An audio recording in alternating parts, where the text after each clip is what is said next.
Hello everyone. Welcome to OPPO's Future Imaging Technology event. I'm Simon, Director of Imaging at OPPO. Today, we are here to talk about some imaging-related technologies. Phones are usually the first choice for taking pictures for most people because it comes in very handy.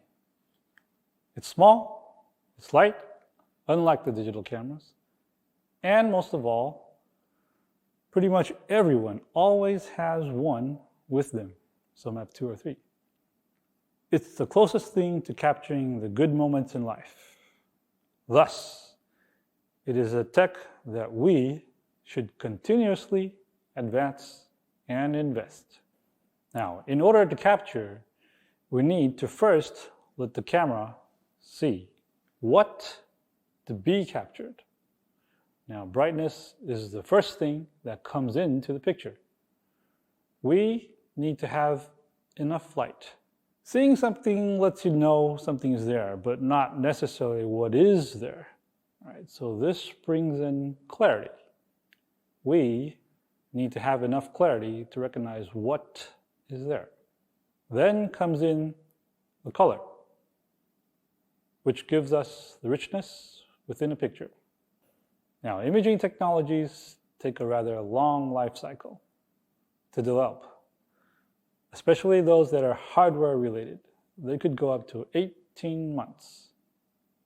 So it's a rather long-term effort.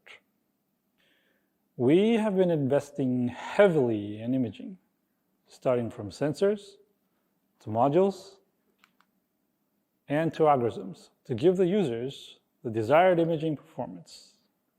The final result is always a combination of software and hardware efforts. A strong hardware to provide a good basis, and a good software to deliver the optimized results. Today, I am excited to introduce four techs to you. OPPO's next generation Rgbw sensor, our continuous optical zoom, the 5-axis OIS for smartphones, and our new under-screen camera solution. Let's begin with the Rgbw sensor.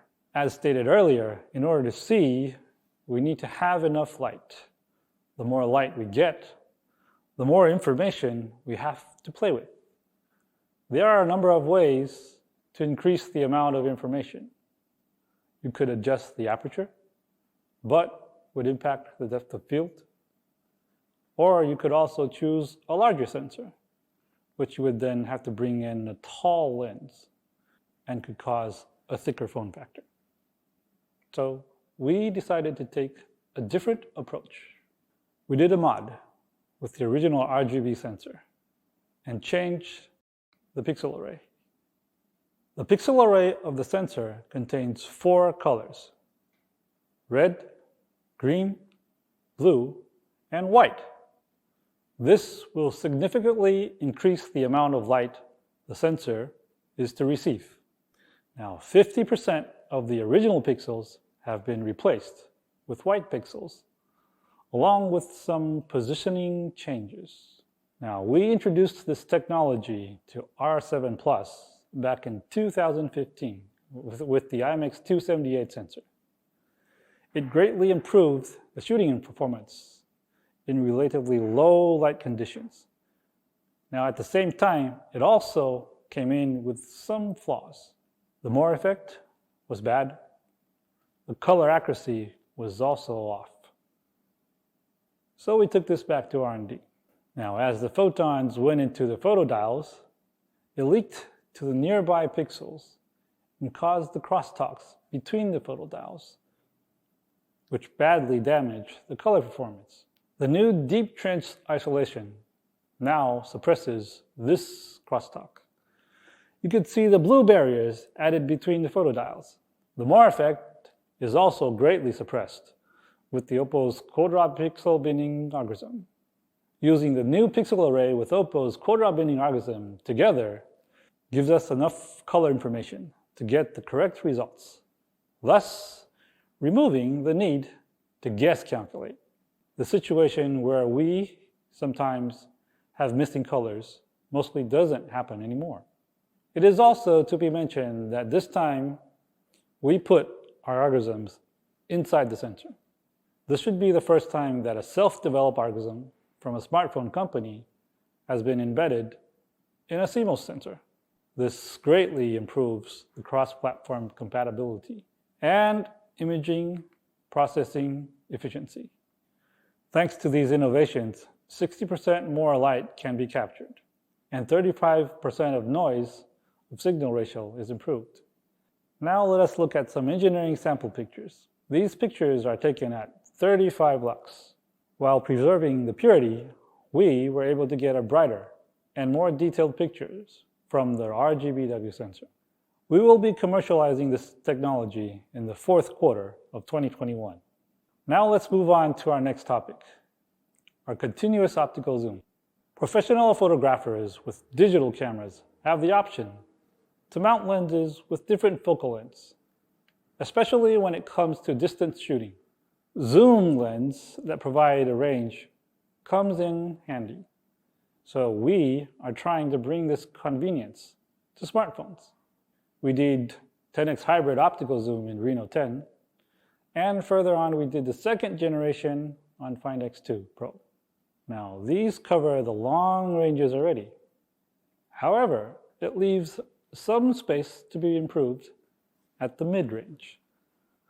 Thus came in the multi-camera zoom solution, which adds a mid-range lens to the phone, trying to fill in the gap. This solution is already almost satisfying, yet there's always room to be improved. Introducing more cameras increases the possibility of the jumping that happens when switching between cameras. The aperture, the sensor size of the cameras on the phones are generally different in order to fulfill its purpose and fit the phone factor at the same time. Thus, when a switch happens, a sudden jump on the field of view, the color, the white balance is almost always observed. Adding another camera means introducing additional jumps on your way of zooming in and out. Also, there's still ranges that are not being covered in between the two tele lenses, so it would need to be filled in through cropping and digital zooming, which generally causes image quality drop.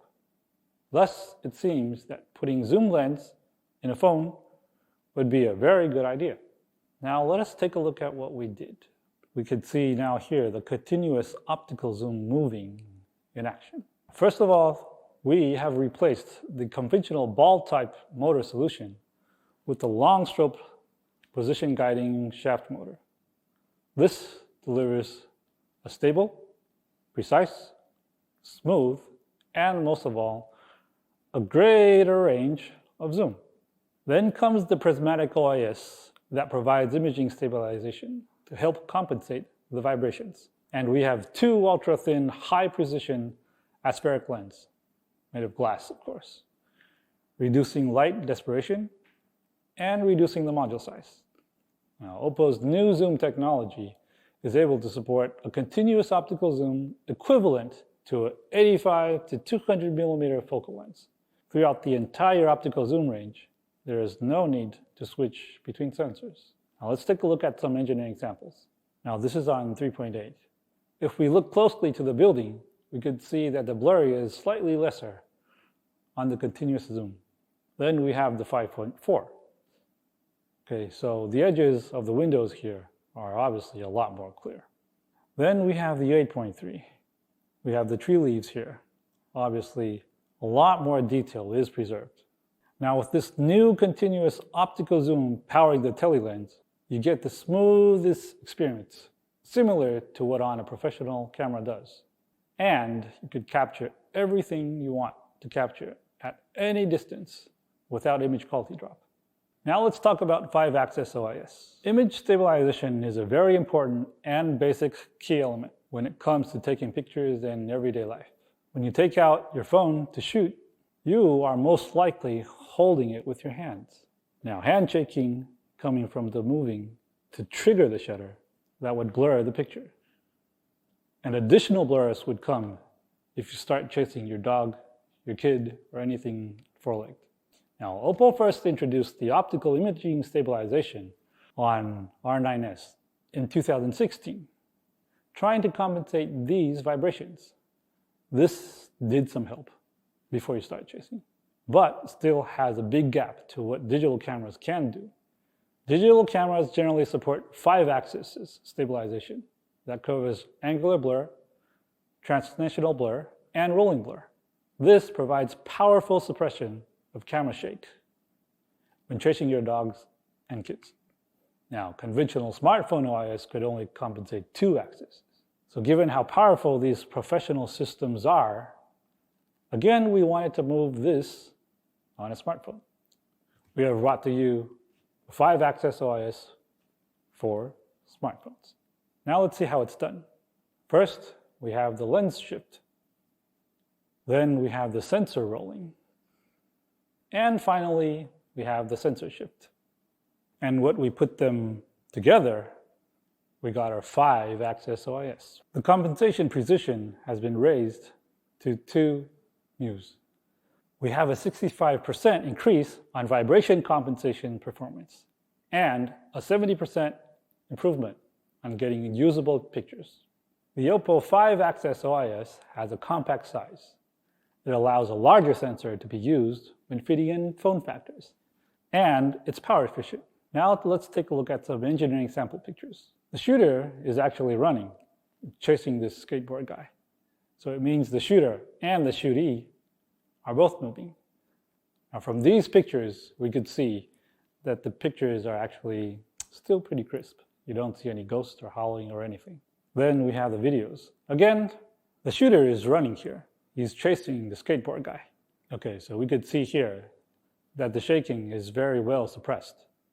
For those of you who are chasing, we will be commercializing this in the first quarter of 2022. Now let's move on to under-screen camera.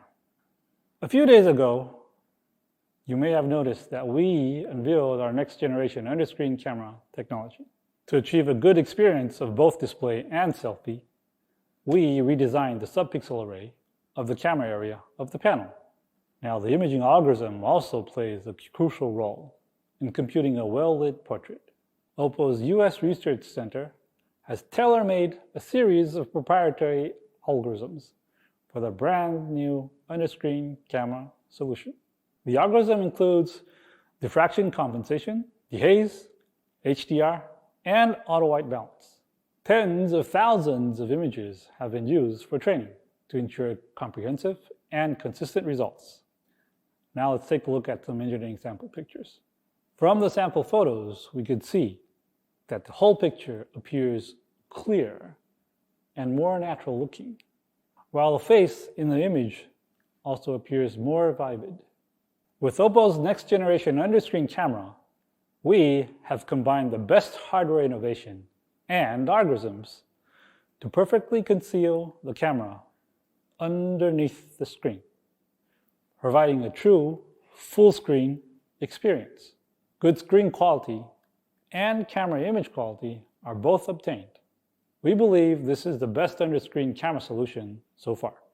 Another thing I would like to mention is that OPPO is the very first to submit USD standards to the International Electrotechnical Commission and received approval, which include color shifts, display transmittance, diffraction and reflectance, and a little more. To wrap up, we talked about Vortex. We have the Rgbw sensor, the continuous loom that covers 85 to 200 millimeter focal lengths, a 5-axis OIS, and the under-screen camera. All these cutting-edge technologies are made possible by OPPO engineers around the world. Currently, OPPO has imaging labs around the world, including Yokohama and Hyderabad and many other places. Imaging technology has always been a focal point of OPPO. Our aim is to provide each and everyone with the tools they need to capture these beautiful moments anytime, anywhere. Now that brings me to the end of today's session. Thank you all for joining. We look forward to sharing more with you in the near future. Until then, thank you once again. Stay healthy and stay safe. Goodbye.